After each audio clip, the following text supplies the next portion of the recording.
কাল যে নববর্ষ স্পেশাল নিরামিষ লাঞ্চ থালিটা শেয়ার করলাম না, তার প্রথম পাতে খাওয়ার জন্য রেখেছিলাম ঝিঙের খোসা বাটা।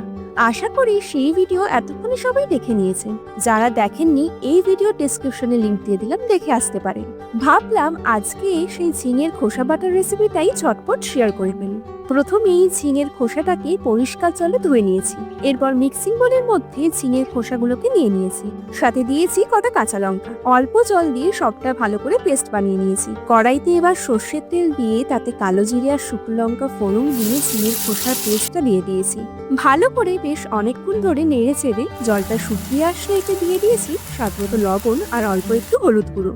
লাস্টে স্বাদ ব্যালেন্সিং এর জন্য সামান্য চিনি অ্যাড করে ভালো করে নেড়ে চেড়ে একদম শুকনো শুকনো নামিয়ে নিয়েছি ঝিঙের খোসা বাটা। প্রথম পাতে এরপর ভাতের সাথে মাখিয়ে খেয়ে দেখলাম খেতে মন্দ না।